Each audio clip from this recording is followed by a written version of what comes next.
Boa noite a todos. Parece que já estamos ao vivo. Deixa eu colocar o som aqui.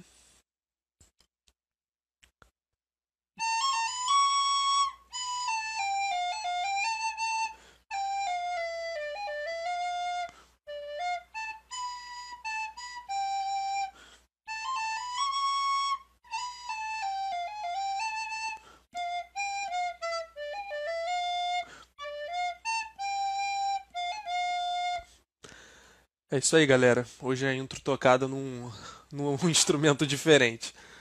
Vamos ver se a gente mantém isso. E aí, gente? Calma aí. Ai, meu Deus. Parece um monte de coisa do nada. Calma aí. Ah!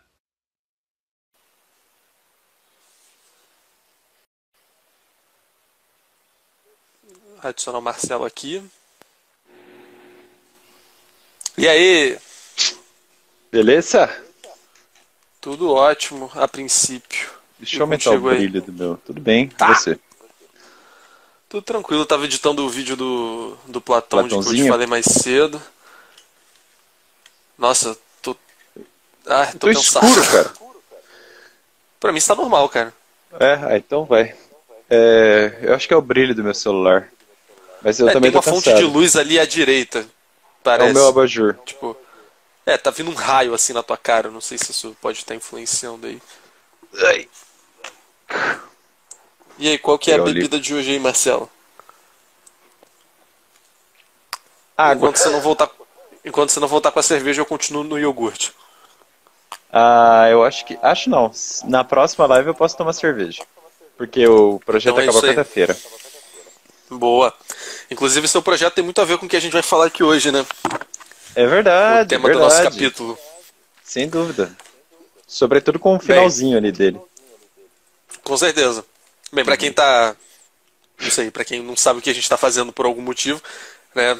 Resenhando aqui a vida intelectual do Antonin Sartiange, e a gente está indo agora para o segundo capítulo, que se chama. Cadê o capítulo? As virtudes de um intelectual cristão. Isso. E que, assim, eu não sei se você teve a mesma impressão, isso com certeza se estende para além do intelectual cristão, né? Eu acho que tudo que ele fala aqui é próprio de todos os intelectuais. Talvez fora aquela parte da oração, né? Bom, a abertura tem algo que se estende, sem dúvida. A questão do corpo também, depois, né? Com certeza. É. Bem, e aí? Impressões gerais do capítulo, o que Opa, você achou? gostei bastante. Bom, na verdade não causa espanto nenhum, né, que nós dois apreciemos o livro, porque eu flexionei corretamente o verbo? Que, que nós apreciamos fica Não, que nós apreciamos, tá certo? apreciemos, não causa surpresa que apreciemos o segundo capítulo também, porque o livro inteiro é muito bom e ele É nos verdade. apetece, né? Mas você falou uma coisa interessante, né? Embora o capítulo 2 pareça ser vocacionado apenas aos cristãos, e mais precisamente aqui aos católicos, né? Por que não? Ele, logo no segundo parágrafo ali, eu não sei como é a sua tradução aí, mas ele fala uma coisa que é muito interessante, o que me remete às lives antecedentes, né, do Jordan Peterson. Porque quando a gente falava de niilismo, dos amigos do Jordan Peterson, amigos ou colegas de vida, né, que ele relatava ali na obra, todos O eles, famoso Chris. eles entravam num caminho muito ruim e acabavam ficando muito mal. E aqui, quando ele diz, olha, quando você começa a contemplar a verdade e aceitar que existe um digamos assim, um elemento a priori do belo e de beleza, e de bem e de virtude, esse tipo de coisa para de ser um questionamento e se torna uma incessante, uma boa obsessão, digamos assim, né? Algo a ser buscado. E nisso a sua vida Uhum. muda também. Tanto que no segundo parágrafo que eu acabei de mencionar, ele diz: a essa primazia da ordem moral está ligada a dependência relativa do verdadeiro, do belo, da harmonia, da unidade do próprio ser no tocante à moralidade que fica assim aparentada como o primeiro princípio. E esse efeito é real Uhum. mesmo. Quando você se coloca no caminho, é inegável. A vida de quem, mesmo assim, aquela pessoa que estava perdida, toda arrebentada, eu já vi algumas pessoas assim, né? entrou ali numa comunidade evangélica, protestante, ou mesmo católica, não importa, mas a pessoa entra num caminho bom, sabe? Ela melhora muito. Eu já notei isso muitas vezes, assim. São Uhum. relatos comuns, né? Interessante, verdade. Realmente aqui já no começo ele já coloca, né, essas relações, né, entre o belo, o verdadeiro e aquilo que é bom também, né? Que são todos transcendentais do ser aí, né? Tomás de Aquino ficou feliz quando ele escreveu isso aqui, com certeza. Inclusive, ele até fala aqui no começo, né? A virtude contém a intelectualidade em potência, pois conduzindo-nos a nosso fim, que é intelectual, a virtude equivale ao supremo saber. A virtude, ela tem esse elemento intelectual, né, de certa forma, porque ela é a dominância, né, a predominância da razão sobre os sentidos, em algum grau. Né? Então, fortalecendo isso, você também está fortalecendo o intelecto, né, nem que seja ao longo prazo. Sim. Esse tipo de coisa também, eu dei o exemplo aí das pessoas perdidas, digamos assim, mas isso acontece muito em cadeia, né? O pessoal que entra ali na ala Não religiosa, sei, eu nunca fui. não, são relatos sociológicos, digamos assim. Tem um livro do Drauzio Varela, né, sobre a estação Carandiru, que ele trabalhou muitos anos lá e tal. Não que ele seja grande fonte de muita coisa, mas é realmente interessante essa passagem. O pessoal que adentra ali no setor evangélico, cristão, tem a tendência de acabar perseverando, né? Porque há uma ordem muito clara de valores ali. Então, Uhum. É uma não, ordem como você, integral do ser humano, né? exatamente, não há relativização, né? Então, você não discute, você cumpre, você vai atrás, enfim, as coisas acontecem. Uhum. O Sartre já até caracteriza isso daí, né, não isso daí que você falou, né, mas o contrário disso daí, né, o que seria uma personalidade um tanto fragmentada, né, que é boa em algumas coisas, é ruim em outras, nesse sentido de, de não buscar virtude, mas querer ser intelectual, ou, sei lá, tentar isolar algum desses aspectos. Ele chama até de uma dissociação que ofende a harmonia humana. É interessante isso. Esse exemplo que você falou mostra um pouco essa característica da religião, né, essa coisa bem abarcante, né, que de alguma forma compreende todos esses aspectos menores dentro de uma coisa mais significativa. Né? A vocação intelectual tem um pouco disso também. Sem dúvida. Além de, ainda falando da parte religiosa, né, você se despira um pouco de preocupações mundanas, né? Você para de ligar, se importar com de dar F5 na Folha de São Paulo, no G1, enfim, na mídia, na Nossa, grande graças a Deus eu porcaria nunca da fiz esse tipo mídia, de coisa. também eu não tenho o menor interesse. E isso traz paz, tranquilidade, né? E aí você empreende o seu tempo em busca disso. Um parágrafo que me chamou a Verdade. atenção aqui, Aldrin, e está logo abaixo do que eu mencionei, é que o reconhecimento explícito pelo autor da existência. É engraçado que ele diga isso, ele é um autor que é do século XIX, se eu não me engano. Mas é Final do engraçado século ele, XIX, início do século XX. sim, embora mais adiante ele critique as especialidades, sobre as quais certamente trataremos, mas ele reconhece aqui, olha, existem diferentes tipos de inteligência, né? E isso é importante também. Ele diz, para reger adequadamente a inteligência, na verdade ele coloca uma pergunta retórica, né? Para reger adequadamente a inteligência, não fica evidente que qualidades bem diferentes da própria inteligência são exigidas? Então, cada objeto epistêmico, digamos assim, também traz ou melhor, exige uma competência de raciocínio completamente diferente, né? Eu, pelo menos, não sou muito bom com matemática, nem com línguas, né? Eu sofro muito para aprender qualquer tipo de língua, mesmo o português, né? Apanho bastante. E é isso, cada um tem a sua dificuldade e também o seu dom, né? Sim, quando você vai exercitando várias delas, elas vão como que se alimentando, né? E você vai ficando um pouco melhor em tudo também. É a questão do polímata, né? É, É muito exatamente. interessante, sim. Sim. A gente precisa lembrar de que a realidade é uma só, né? Eu acho que aparecem frases nesse teor ao longo do livro, mas realmente, né, a realidade é uma só. Se a gente sabe um aspecto só dela, beleza, mas se a gente souber um pouco dos vários outros, a gente vai sempre aperfeiçoando aquele no qual a gente sabe mais. Alguém mandou alguma coisa aí? Você estava vendo? Ele mandou algo muito interessante ali, Alexandrima Drima.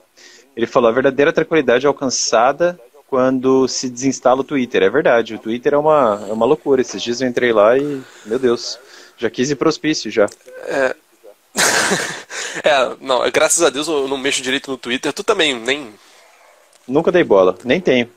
Não, eu tenho conta, eu tenho mas o assim. Instagram só. É complicado mesmo, né? Você viu que estavam querendo cancelar o David Hume? Eu não sei se eu te mandei isso. Ah, vi, já cancelaram, né? Porque tem uma nota de Já rodapé do cancelaram, século das cacetadas. Enfim, né? O famoso anacronismo. Enfim. Só acho engraçado Prosseguindo. ainda que ninguém cancele Foucault, mas tudo bem. Deixa eu ver, tem alguma coisa interessante próxima a isso aí que tu sublinhou que seja interessante aí?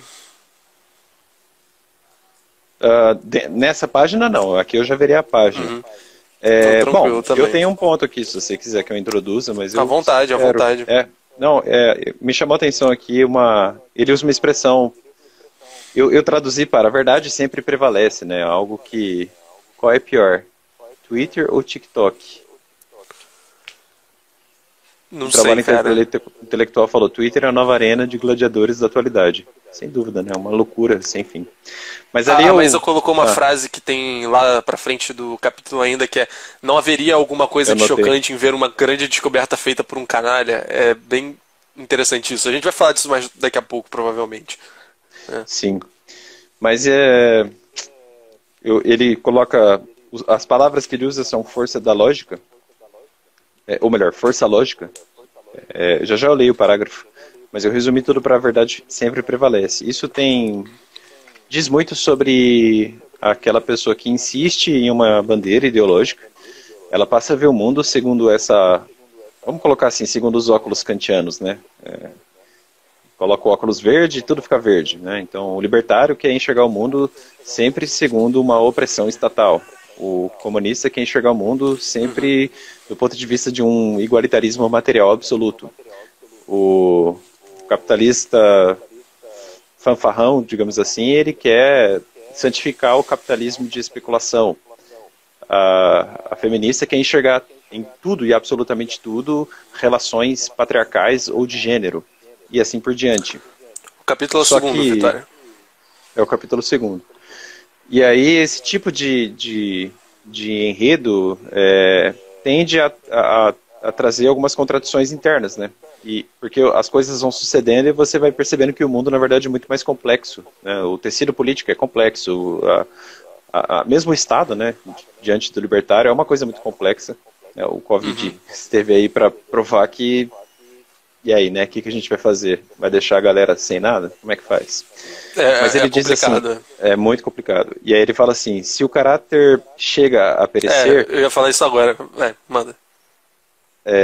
O que você ia falar? Não, eu ia falar disso, desse parágrafo aí. Vai, continue. Ah, é? Ah, não, então eu leio e você comenta, pode ser? Assim, eu entendi como se você até já tivesse comentado. Enfim, segue aí, vai, lê aí. Não, então, vou ler rapidinho. Se o caráter chega a perecer, é de se esperar como decorrência que o sentido das grandes verdades venha a sofrer consequências. O espírito, não estando mais sob controle, não encontrando mais seu nível, enveredará por declives escorregadios. E sabe-se que um pequeno erro inicial chega ao final. E aqui as palavras, né? A força lógica poderá jogar mais para baixo aquele cuja alma deixou discernimentos e proteções. Alma aqui no sentido de psique, certamente, né? Então no sentido grego antigo. Sim, é uma frase que está aí no meio desse parágrafo, que está até entre aspas aqui, talvez aí esteja também como uma citação, provavelmente. Um pequeno erro no início torna-se grande no fim. Né? Então é isso que você falou, né? Você você parte de um pressuposto mongoloide, você vai ter conclusões tão mongoloides quanto, né? Não tem muito como fugir disso. Sim. Bom, vamos partir de um pressuposto mongoloide aqui. A ideia segundo a qual tudo seria uma construção social, né? Então, necessariamente a ciência, hoje concebida, chamada matemática, teria um ranço racista. Aí vão lá e criam, não satisfeitos, a assim chamada matemáfrica, ou uma suposta matemática em prol de negros. Eu não sei o que isso quer dizer. Isso existe? Isso já consta da grade da UERJ ou da UFRJ, se eu não me engano. Ah, você me mostrou isso. Sério? De um curso de graduação. Eu não sei, é porque eu te mostrei Eu te mostrei um itemzinho do negócio ali. Eu não lembro desse Matemáfrica, isso aí. Dessa parte Peraí eu que não lembro. existe algo assim muito forte. Muito forte. Afromatemática será matéria obrigatória em curso de universidade federal. Um dos objetivos olha que lindo, romper com os moldes da educação reprodutora do racismo. Então, quer dizer, a pessoa começa a enxergar racismo em tudo, né? Mesma coisa com essa palhaçada da linguagem neutra, né? A pessoa enxerga machismo ou qualquer ismo em tudo e quer mudar a linguagem. Só que aí a gente entra numa completa torre de Babel, né? Uhum. É aquela coisa, né? O cara quer mudar o mundo, mas não quer mudar a si próprio em relação ao mundo, né? Não quer limpar o seu quarto. Não quer limpar seu próprio quarto, exatamente. É exatamente isso, né? No caso, quer que o quarto de todo mundo fique tão sujo quanto o dele. Sim. É basicamente assim. Quem tá certo sou eu, os outros estão errados porque estão diferentes. Deixa eu ver aqui. Depois disso, eu tinha sublinhado aqui. Pode falar. Eu sublinhei coisa pra caraca aqui, inclusive, eu também, nesse capítulo, só que eu acho que tem muitas ideias muito parecidas. Ele fala aqui que a vida é uma grande unidade. Seria muito surpreendente que se pudesse trabalhar plenamente em uma função negligenciando outra. E que viver as ideias não nos ajudasse a percebê-las. Então, a gente, quando está falando de filosofia, né, de ética, de qualquer coisa do tipo, ética eu acho que é um pouco mais próximo porque tem um lado prático. Né? Se a gente não tentar viver essa ética que a gente está tentando entender como funciona, a gente nunca vai entender de fato, né?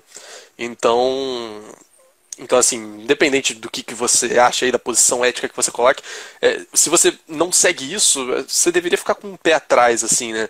Tipo, qual é a sua capacidade de fato de entender isso que você está falando? Né? Será que isso é verdade mesmo? Né? Isso é um autoexame, né? Se você vira para outra pessoa e fala isso, tipo, isso pode até configurar um ad hominem, né? Mas assim, é uma coisa para você olhar para sua própria postura e falar, olha, eu estou falando isso aqui eu estou dizendo que faz sentido, mas até que ponto que eu estou fazendo isso mesmo, né? E se eu não estou fazendo, é por quê? É porque eu sou um bosta ou é porque, sei lá, talvez eu esteja forçando a barra nessa ideia e que lá no fundo eu sei que não é bem assim. Tá entendendo? Sim. Isso eu acho que acontece principalmente quando a galera quer trocar por um parâmetro ético totalmente diferente, mudar um estilo de vida, e a pessoa simplesmente, tipo, não vai, e aí ela, não sei, eu acho que essa resistência das pessoas, por exemplo, sei lá, eu tenho umas amigas, assim, eu conheço algumas pessoas que estão querendo virar veganas e tal. Né, tipo, assim, não tô nem falando contra o veganismo nem nada, mas, tipo, falando contra a pessoa que, ela ouve isso, ela acha isso lindo e tal, só que tu vê, porra, a pessoa, fica um mês sem comer uma carne X, sabe? A pessoa não tem essa aderência radical como se aquilo realmente fosse correto. Né? Porque, assim, da perspectiva de alguém que acredita no veganismo, digamos assim, né, que acha que faz sentido, né, não tem muito como você virar e falar, não, aos poucos eu vou...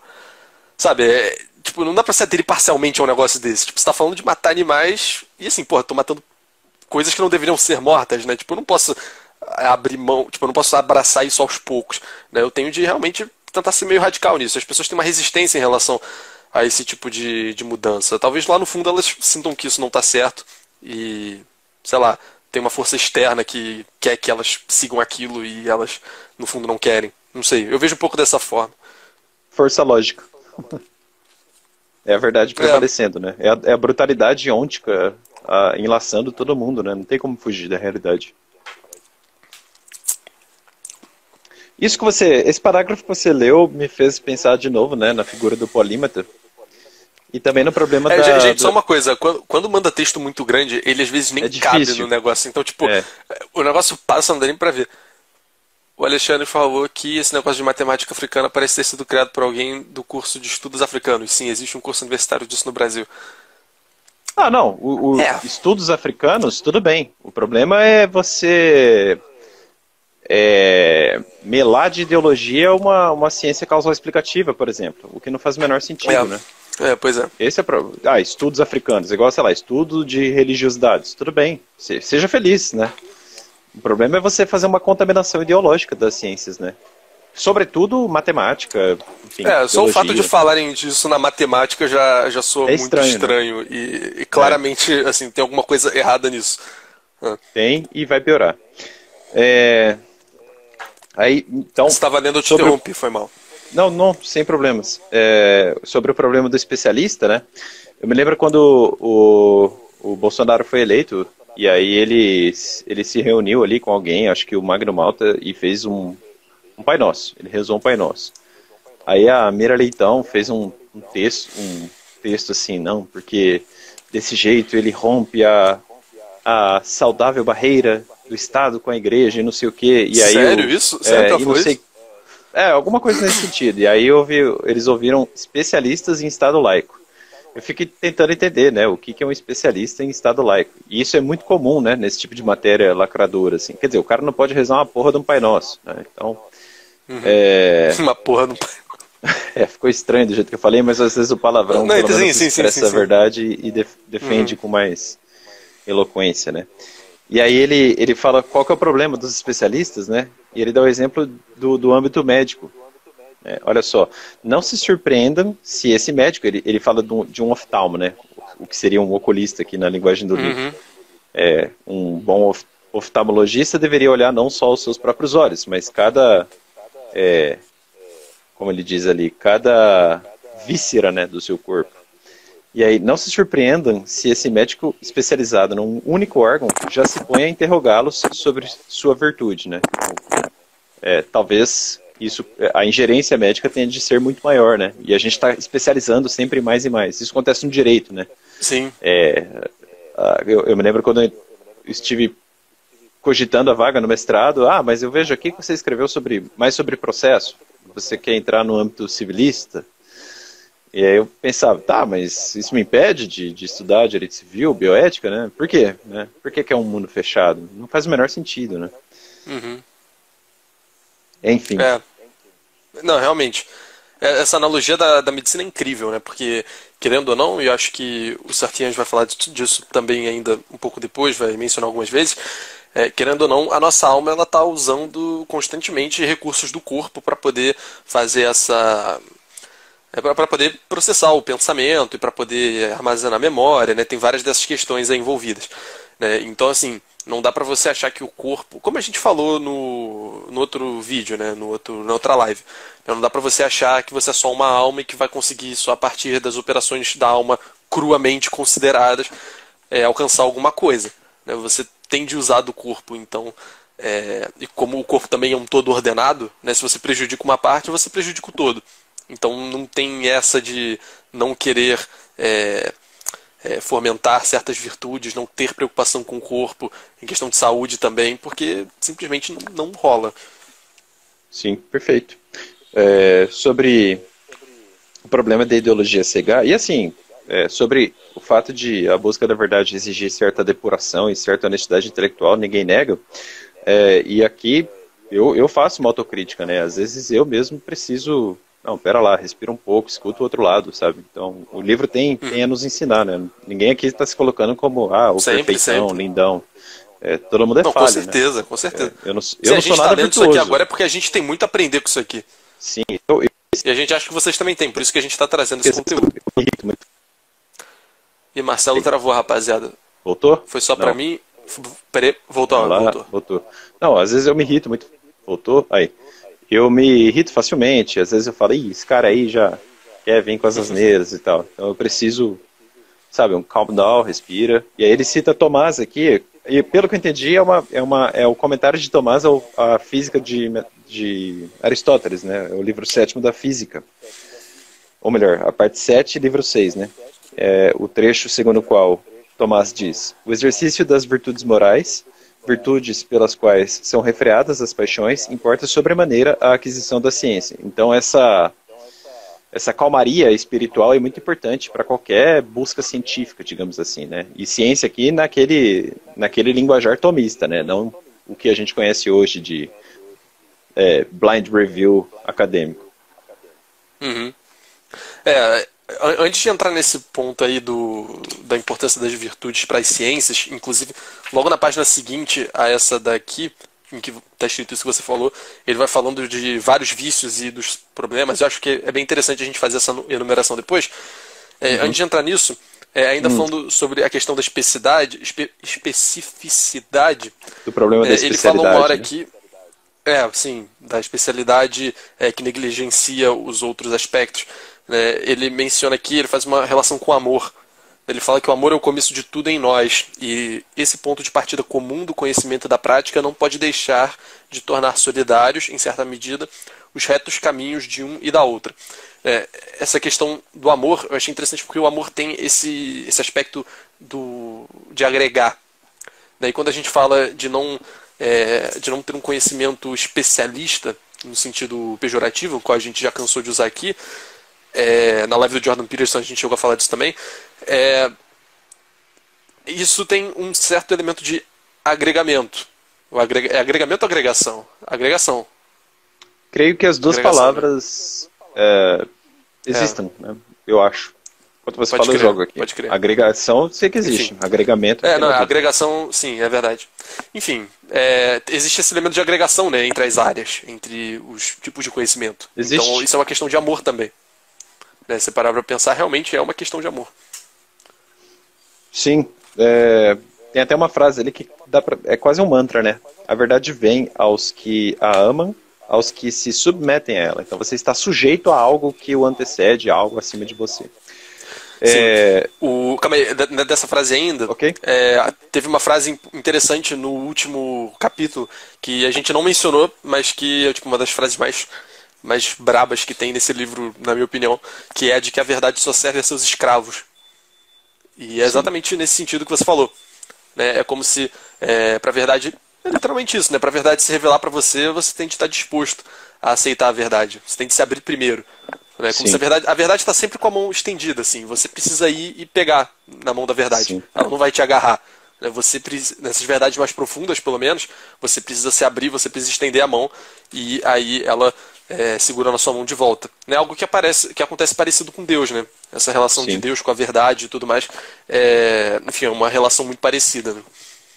É mais ou menos assim, sobre isso de tirar o próprio orgulho, né, para buscar a verdade, é mais ou menos, mal comparando, né, digamos que seria mais ou menos assim, o libertário aceitar a pietas cristã, né, a piedade, a fraternidade, enfim, aquela doutrina social católica, e eu não falo aqui de teologia da libertação, e sim da bondade, né, com o próximo, nesse momento de Covid, de, enfim, ajudar os outros e ver que não é tão simples assim, né, o tecido econômico da sociedade, mas ao mesmo tempo o comunista perceber que talvez há algo, talvez não, né, há muito de autoritário por parte dele, né, no sentido de que ele não pode limitar a liberdade das pessoas, o livre-arbítrio, né, que também é algo cristão, e assim vai. Sobre os vícios da alma, né, e na verdade, cada vício, pelo que eu entendi, assim, da parte psicológica em Tomás, é como se houvesse um espectro físico na alma de cada pessoa,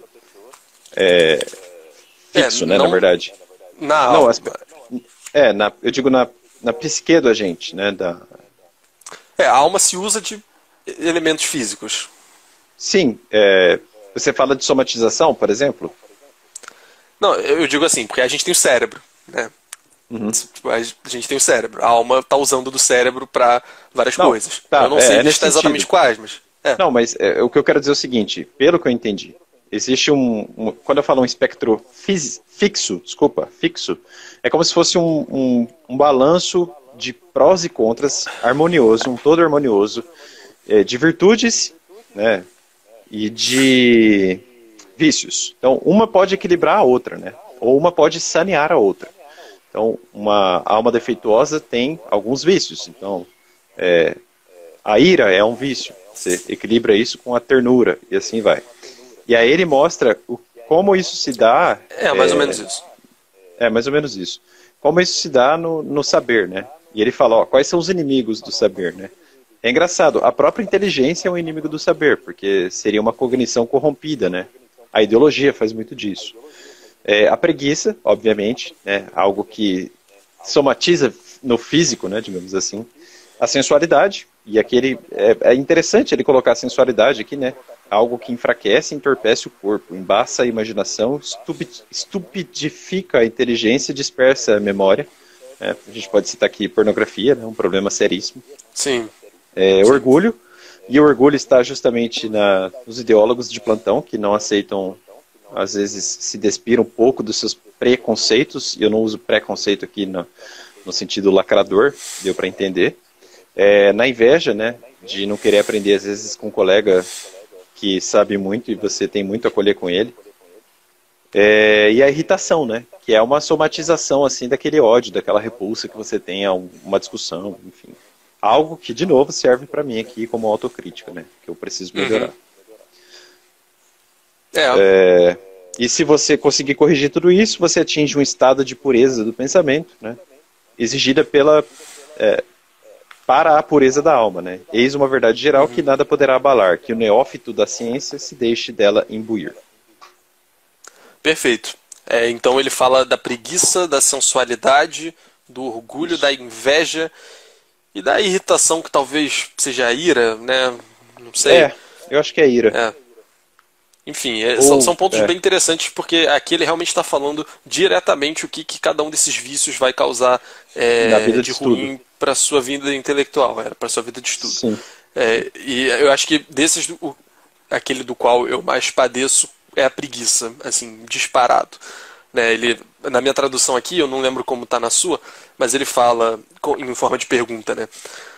Não pensa na preguiça, onde os melhores dons são sepultados, né? Então tudo aquilo de ruim que você tem, ou melhor, tudo aquilo de bom que você tem, vai simplesmente ser enterrado pela preguiça. A preguiça vai selar o caixão de todos os dons, de todas as virtudes que você tem, porque você vai ficar com preguiça de praticá-las.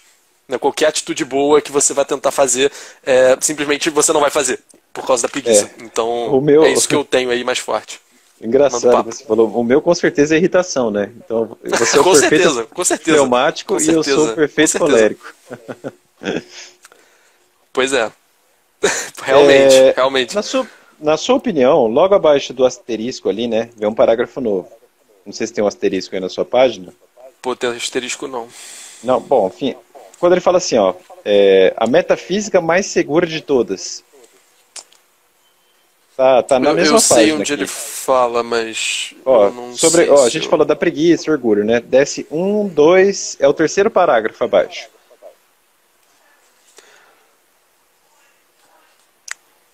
Tá, pra mim é o... sim, terceiro. Tá. Ele fala assim, a metafísica né? Assim. mais segura de todas nos ensina que, em seus graus culminantes, a verdade e o bem não só estão interligados, como são idênticos. Ele se refere a Aristóteles aqui, certo? Eu diria que... Seria um sentido de uma ideia grega aqui. Que eu, por acaso, eu falei na live passada, né? Dizer que são idênticos, eu não sei até que ponto isso aí tá em Aristóteles, mas em Santo Tomás eu tenho certeza de que tá. Faz sentido, né? De uma potência da alma buscando, enfim, colhendo os frutos, né? Na próxima página a gente vai falar do papel dos santos e também aquele exemplo da pirâmide que eu achei muito bonito, se você quiser comentar. Vou tomar água. Tá, aqui nessa parte já eu sublinhei algumas paradas aqui antes do exemplo da pirâmide. Ele fala aqui que o bem moral é o desejável, medido pela razão e proposto à vontade como fim. Os fins se interrelacionam.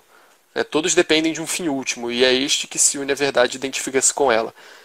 Então, de alguma forma, essa coisa do conhecimento da verdade é algo que deve ser comum a todos nós. Todo mundo deve buscar, em algum grau, estar ciente da verdade, buscar a verdade. Eu lembro que quando eu quando eu estava começando com essa coisa de Aristóteles e tal, querendo ler Aristóteles, eu imaginava, o fim do homem é intelectual, reside na alma e tal, então o fim do homem sendo essa contemplação da verdade, todo mundo deveria ser como que intelectual. E isso meio que surge assim. E aí eu fiquei pensando com o tempo, mas querendo ou não, isso principalmente comparando a nossa religião. Eu comparando e pensando, às vezes o cara não é nenhum grande intelectual, mas ele cultiva várias virtudes. A gente tem vários exemplos de santos, para seguir o que você falou. Existem vários santos aí que não eram grandes intelectuais e meio que tanto faz, sabe? Assim, os caras foram grandes exemplos, foram para o céu. E aí eu lendo um livro do qual é pouco falado, que está lá nos prolegômenos do Coa, que é o El Critério, o critério do Jaime Balmes, logo no começo ele fala que a todos compete o conhecimento da verdade. Isso não é algo próprio do intelectual, mas a todos compete o conhecimento da verdade porque, por exemplo, um artesão, que seja, ele vai precisar é ter um conhecimento da verdade do objeto com o qual ele está trabalhando. Então ele precisa ter diversas noções de verdade que estão ali como que numa rede. Né? Ele precisa saber destrinchar e saber identificar essas verdades. Isso vale para qualquer profissão, né? Você está lidando Por sinal, com coisas. Exemplo de Aristóteles, né? No começo da metafísica. O artesão. Ah, sim, ele fala do artesão no começo, é verdade. Sim. Como um nível, digamos, menor, mas que ainda depende de um saber maior, né? Do sábio. Sim, exato, perfeito. Existem aquelas pessoas que dedicam a vida dela inteira, né, para isso, mas também a verdade está aí para todo mundo. Né? A gente precisa da verdade para qualquer coisa que a gente vai fazer, né? Senão nada faz sentido e, enfim, isso leva a infinitos problemas. Alguém comentou alguma coisa ali, só que muita gente entrou na live e depois não consegui ver. Calma aí, o Alexandre perguntou se ainda é o Jordan. Não é mais o Jordan. Estamos lendo A Vida Intelectual. Depois reveja a gravação, senão a gente vai... Ó, tem 36 minutos e a gente andou 3 páginas. Eita, ele fez uma pergunta aqui, não existe vício bom ou usar esses termos vícios bons já está errado. Vício bom já está errado. É uma contradição em termos, né? É virtude. Né? A virtude é a justa medida, a virtude é o bom. A ideia de vício já denota algo ruim. Né? Se você tiver algum exemplo, para você ter perguntado isso, talvez você tenha pensado em algum exemplo. Se você quiser mandar aí, se bem que talvez a gente, sei lá, se quiser mandar aí a gente comenta depois. Mas enfim. Bom, na página seguinte, eu vou dar uma adiantada, eu não vou comentar tudo que eu quero, porque senão não vai dar tempo. Tranquilo, qualquer coisa a gente vai voltando depois. Tá, quando ele fala da virtude própria, ele fala virtude própria intelectual, né? E aí ele fala dos excessos. Eu já cometi alguns aqui, né? Principalmente a chamada vã curiosidade. Porque ele fala assim, no reino da estudiosidade, um termo que é muito curioso, né? Estudiosidade vem a sinalizar algo como habitualidade, né? Uma vida habituada a buscar a verdade, a intelectualidade, enfim. Mas ele fala que nessa vida, nesse hábito, 2 vícios se opõem. A negligência de um lado e a vã curiosidade de outro. Então são 2 extremos. Uhum. E eu peco muito na vã curiosidade, porque é aquele estudo que é legal, mas é uma falta de foco também. Você vai aprofundando, vai cavando, né? No mestrado eu percebi que eu vou ter que pensar algumas coisas, senão eu vou sofrer, entendeu? Por exemplo, eu acho que eu não vou ler a Suma inteira, não vai dar tempo. Eu vou na veia mesmo, depois eu corro atrás do resto. Então eu preciso sanear essa vã curiosidade sem entrar num campo de negligência. Então é um equilíbrio. Né? Eu achei isso muito interessante. Muito interessante mesmo. Essa coisa do equilíbrio, inclusive eu falei que de certa forma estava certo aquela coisa que você falou, de um lado tem o vício, do outro lado tem a virtude, é porque, assim, na verdade dos dois lados tem vício, a virtude está no meio. Essa é a figura de linguagem mais própria. Né? Porque você sempre pode pecar por excesso ou pecar por falta. Né? Isso é uma coisa bem aristotélica também. Então a virtude é sempre o caminho do meio, é sempre essa coisa que não é nem tão de mais, nem tão de menos. E realmente, né, essa coisa da vã curiosidade, cara, teve uma época que eu tava muito empenhado em estudar terra plana, assim. Tipo, nem... Assim, eu tava muito tempo vendo vídeo de terra plana. Tipo, muito tempo. Isso antes de ficar tão na moda, assim. Eu lembro, eu que apresentei a terra plana pros meus amigos, assim. E aí, Mas nossa... você chegou a acreditar na teoria? Não. Ah, tá. Não, em nenhum momento. Mas é porque eu tenho um amigo que também fazia uma defesa da terra plana meio... assim, super atípica e que, enfim... Sei lá, tinha umas coisas que eu tava achando interessante e eu comecei a ver que o que me chamou muita atenção é que muitas vezes as pessoas ficavam zoando, dizendo que estava errado, só que quando eu colocava os argumentos dos terraplanistas para as objeções delas, elas não sabiam responder. Tipo, isso é muito engraçado, porque hoje, sim, a gente vive num tempo em que a galera ouve... Tem um deles de densidade que eu acho muito interessante, cara, que eu falo, faz algum sentido isso aqui. Que vai... sim, eles usam a densidade para poder cortar a gravidade da equação. É bem interessante. Né? Não que eu acredite, tô falando que é interessante, só isso. Mas é interessante a gente ver... É interessante a gente ver, até assim? Por isso que eu tô falando. Sim, cara, quando eu vi... Tipo, como eu tava falando, né, a gente vive numa sociedade, numa época em que a galera realmente opinião, né? Ouve... a ciência fala isso. Aí a pessoa, a ciência fala isso. E a pessoa acha que só porque ela acredita, ela tem várias razões para acreditar. E aí quando tu vai até ela e começa a usar argumentos terraplanistas, tipo, é uma coisa meio Karl Popper, não sabe né? o que dizer. Você vai falsificando. É o método da falsificação, né? Popper dizia isso, Popper também. Tipo, só que a galera acredita nas paradas e elas não entendem por que funciona desse jeito. E, assim, claro, né, a gente não precisa entender tudo no qual a gente acredita, né? Senão, senão eu ia precisar questionar um médico toda vez que eu vou lá. Não, mas como é que esse remédio aqui vai fazer o efeito no meu corpo e não sei o que, não sei o que. Mas assim, a galera morrendo de rir do terraplanista, terra plana, não sei o que. Aí eu ia lá, colocava os argumentos assim e falava, olha, mas essa crítica aqui, eles chamam desse jeito, desse jeito, desse jeito. Aí a pessoa ficava meio tipo, isso acontece comigo, quando eu falo de monarquia. Você começa, por exemplo, quem lê João Camilo de Oliveira Torres, você não necessariamente você vira monarquista, mas você, peraí, esse negócio é interessante. Todos os monarquistas que eu conheci... Bom, eu senti isso lendo A Democracia Coroada, mas enfim, todos os que eu conheci, isso me chamou muita atenção, eram extremamente inteligentes, são na verdade, né? Pessoas assim, sabe quando você não espera? Pô, esse cara se declarou assim, abertamente, eu sou monarquista e tal. Então, pelo menos você pensa, né, olha, faz algum sentido, né? Não é uma bobagem, isso aqui tem algo digno, mas a gente está numa fase hoje que você não aceita nenhuma... Não, mas como assim você vai... Né? Exatamente. Esse como assim, que é o orgulho do que ele fala aqui, né? Exatamente. Ou seja, você é orgulhoso demais, você não aceita... Sim, aquilo que ele fala, você não aceita a luz que vem de fora. Tá entendendo? Isso aqui que a gente deu agora são dois ótimos exemplos de...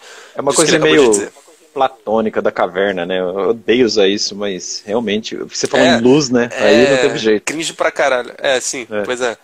42 minutos, só pra constar. Beleza. Bom você ter dito isso. A não ser que você queira voltar um pouco depois.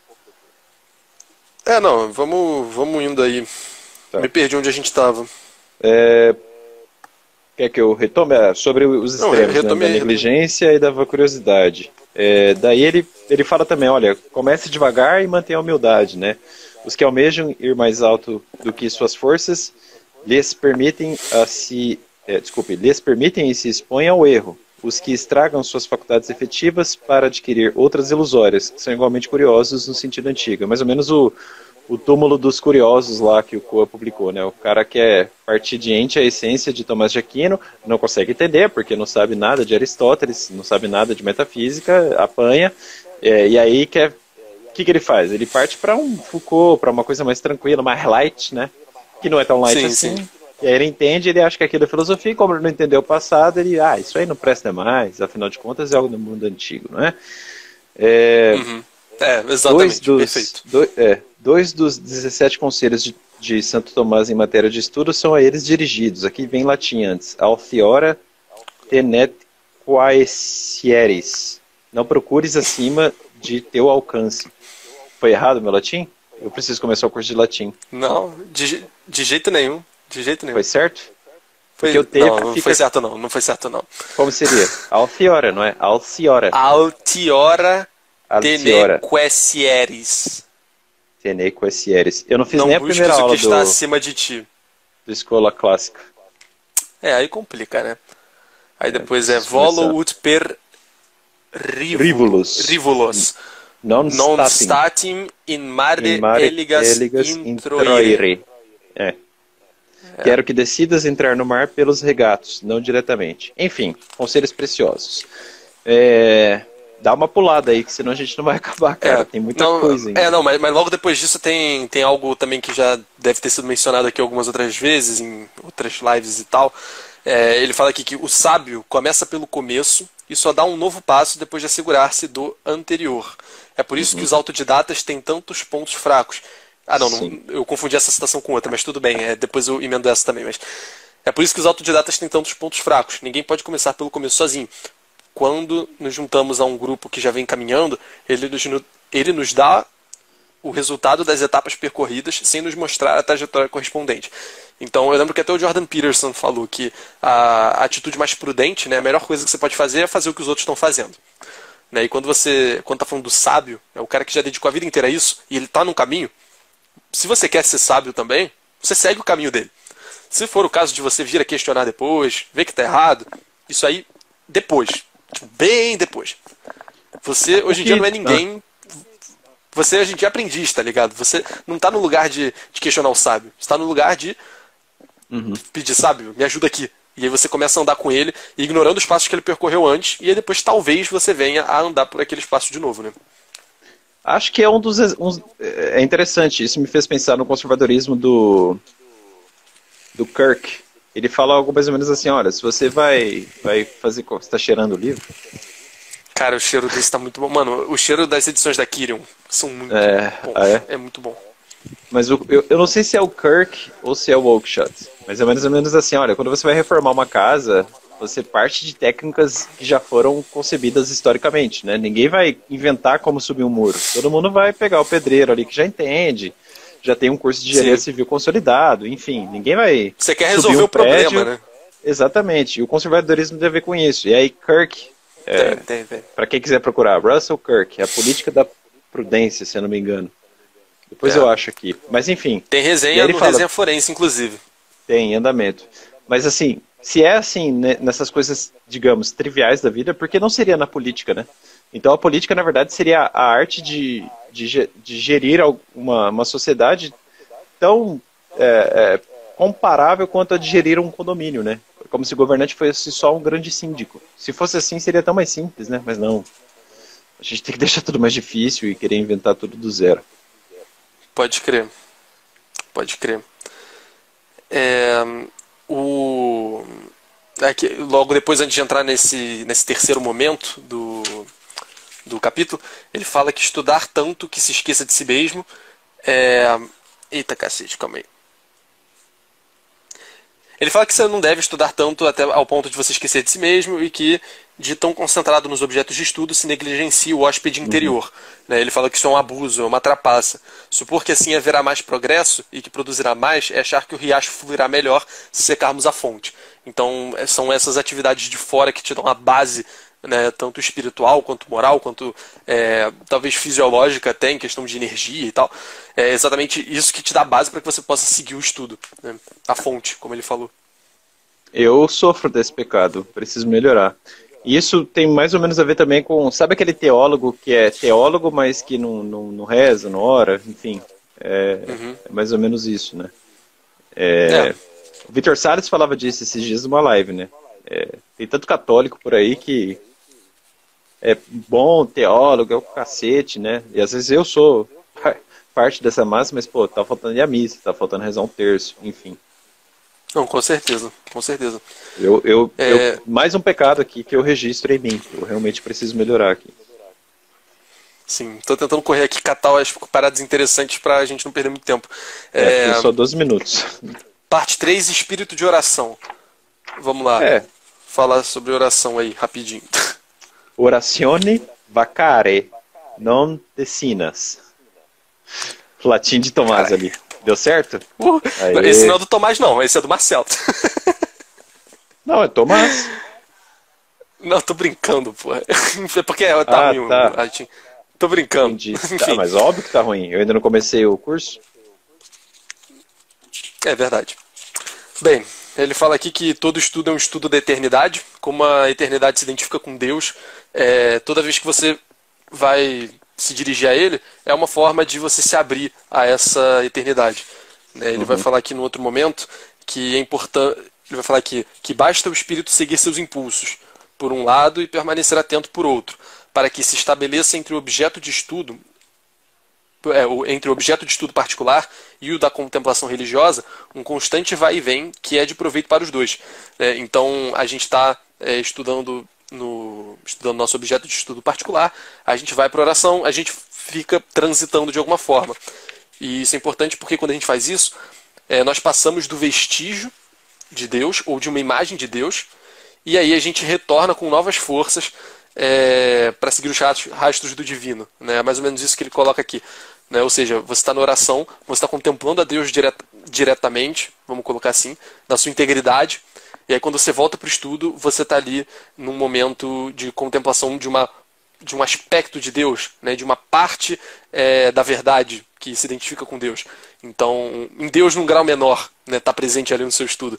Então, esse vai e vem é importante para você olhar para Deus, você estar com Deus, e aí você não só se inspirar, mas você também vê o que você está buscando. E aí você volta para o estudo e você volta orientado. Aí você pensa, pô, eu estou indo para Deus, eu estou indo para a verdade. Isso eu achei muito bonito. A sua fala me fez pensar num livro do Roger Scruton sobre Spinoza. Spinoza, sei lá como pronuncia. Eu não me lembro o primeiro nome dele, né? Spinoza, short introduction, ou a short introduction. Mas é engraçado, porque essa filosofia, eu acho que ele era judeu, né? E ele meio que atrelava, ele imanentizava a divindade às coisas, né? Ele teve algo assim na filosofia dele. E é engraçado, porque mesmo desse ponto de vista, né? Se você vislumbrar a verdade, mesmo como, digamos assim, com uma episteme empírica, mesmo assim você estará diante de algo ligado à criação, né? Digamos assim. Sim. É o que a Maisa falou ali embaixo. Agora há pouco, Eu perdi aqui. É um esforço de conciliar as pequenas verdades, né, as verdades parciais, com a verdade suprema. Sim. Seu amigo Três Vias aí tá assistindo também. Abraço aí pro Três Vias. O nosso amigo, um abraço aí. Muito bom mesmo. Além de tudo, ele canta, hein? E canta bem. Opa, não sabia dessa não, hein? Vou atrás de procurar isso aí depois. Ele canta na Divina Comédia, sim, eu vi. Não só. Ele lendo Lusíadas, cara. Acho que foi Lusíadas. Pô, é legal demais. Ninguém faz isso. Pô, legal. Maneiro. Muito bom mesmo. Enfim, fica a recomendação aí, pessoal. Fica aí, pessoal. Sobre essa coisa da verdade particular, ele até fala que uma verdade particular é simplesmente um símbolo. Só que um símbolo real. Um sacramento do absoluto. Ela expressa e mas não é por si mesma. Não basta a si mesma. Vive por outro e morreria se fosse abandonada a sua inconsistência. Exatamente isso, né? Ela está sempre subordinada à verdade universal. Sim, perfeito. É o Lusíadas, né? Acho que não foi o... Acho que foi esse que eu vi, acho que não foi a Divina Comédia, não. Ele comenta a Divina Comédia, né? Mas ele não faz em forma de canto. Eu nem sei se dá pra fazer. Tamanha minha ignorância aqui nessa parte. Somos dois nessa. Dois. Cara, eu não me atrevo a tanto. Que mais? Aldrin. Bom, quer entrar na parte do corpo? É a última, né? A gente tem 8 minutos, se eu não me engano.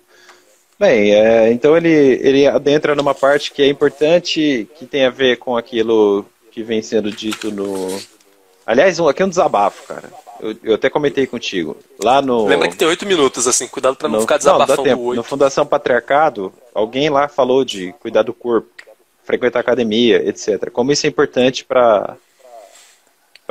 enfim, pra santidade, pra tudo, né? Não basta ter a alma límpida, você precisa de um corpo bom também. Aí eu falei, alguém aí podia escrever um texto, no COA sobre isso, relacionando com o Espírito Santo, morada, enfim. Ai, tem lista. Ai, mano, tem essa lista no cu, esses filhos da puta. Caralho, velho, povo chato do cacete. Vai tomar no rabo, seus xaropes. O que tem a ver? Eu sei que tem essa porra de lista. Eu tenho curso lá no COA, seus vagabundos. Deixa o cara escrever, porra. Que saco. Enfim, tá feito. E aí a gente entra aqui na disciplina do corpo. Porra, pode cara. Tem lista. Ai, tá lá no prolegômeros. Isso está respondido. A gente tá resenhando o cara aqui, porra. Que saco, velho. Eu fiquei muito bravo. Ai, tem lista. Eu já li a lista. Pronto, tá bom? E aí, ele vai falar da disciplina do corpo. E ele fala que a química celular é a base de tudo. É engraçado. Eu fui num... Qual é o médico? Eu fui num endócrino. E ele me contou uma coisa interessante. Pra variar, né? Marcelo, você tá todo fodido, colesterol lá em cima, gordura, não sei o quê. E aí eu acordava nessa época eu tava acordando com muita dor de cabeça. Ele, talvez, né? Eu não sei se é isso, mas tem algo assim, que o sangue fica muito grosso. Então, você não tá girando essa porra toda, enfim, aí você vai ter dor de cabeça e tal. E isso no estudo é muito importante, né? E o nosso autor aqui vai falar disso. E aí ele fala, não tenham vergonha de se preocupar em ter boa saúde. Grandes gênios gozaram de uma saúde deplorável.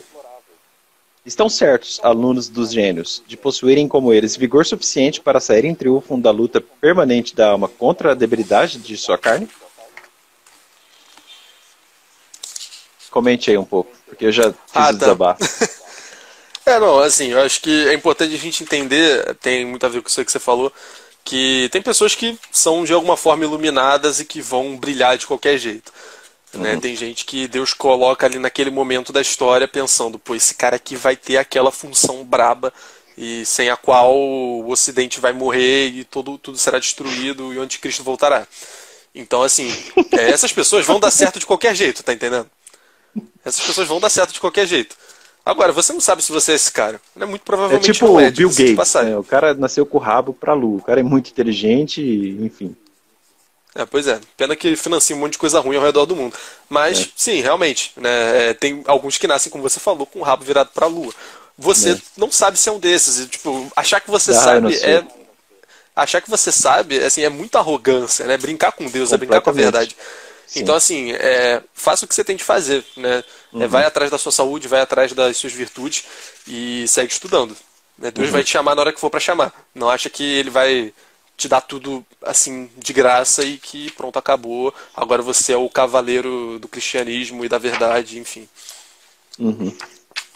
E aí ele fala então, né, para finalizar, uma alma sã, um corpo são, continua sendo o ideal. Levem tanto quanto possível uma vida ao ar livre. É um fato comprovado que a atenção, esse nervo da ciência, está em estreita correlação com a respiração e para a saúde geral é sabido que a abundância de oxigênio é uma condição básica.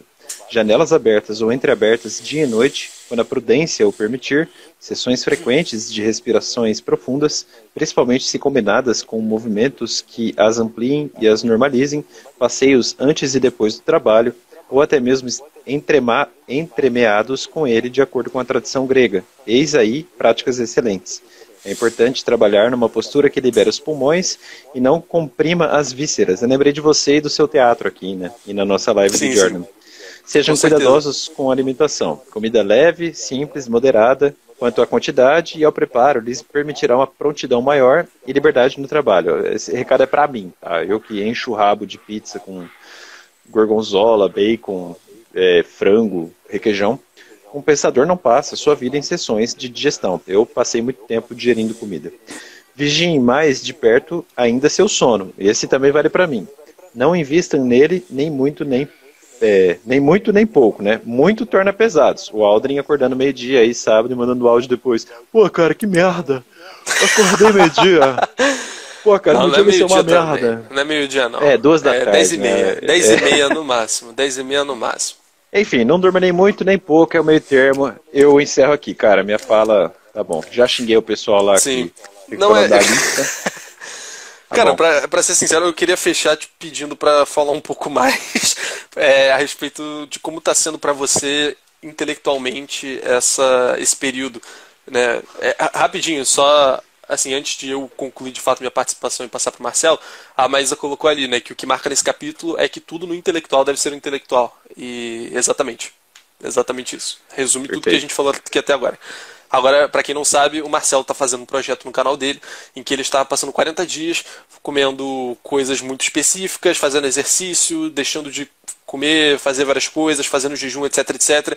E aí eu pergunto agora pro Marcelo aí para fechar nossa live, como é que está sendo aí intelectualmente falando, essas últimas semanas para você?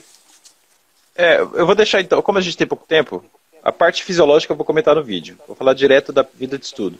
Melhorou muito, eu não tenho a ansiedade de querer comer algo ou de querer pegar um chocolatinho, enfim, para estudar. Eu estou dormindo muito bem. Mais fácil, além de entrar mais facilmente no sono, o sono é mais profundo, mais agradável, mais restaurador, e isso é muito importante para a vida de estudos. E, cara, eu estou muito focado, assim, extremamente focado, só que isso descambou numa fase da minha vida que eu também estou trabalhando muito e estou bastante atarefado, né? Eu tenho que cuidar dos cursos do Resenha, da vida de concurso público, do trabalho, né? Que é uma atividade, digamos, intelectual, tem que ter do mestrado, enfim. Então, calhou muito bem, né? Vestiu muito bem essa época. Não sei se por água na bunda, necessariamente, ou por realmente comer bem, ou os dois, melhorou demais. Tá fazendo muita diferença e eu acho até que pretendo manter boa parte disso depois, né? Eu cortei farinha branca, eu acho que eu não vou cortar farinha branca, mas talvez diminuir, né? Cortei refrigerante, eu adoro refrigerante, mas diminuir, enfim. A virtude está no meio. E não 30 adianta segundos. uma dieta que não se sustente a longo prazo. É isso. E daqui a 5 dias vai sair o vídeo completo. É isso, pessoal. Tchau. É isso. Valeu, pessoal. Abração. Até semana que vem com o capítulo A Organização da Vida. Diz, Valeu. Ronaldinho.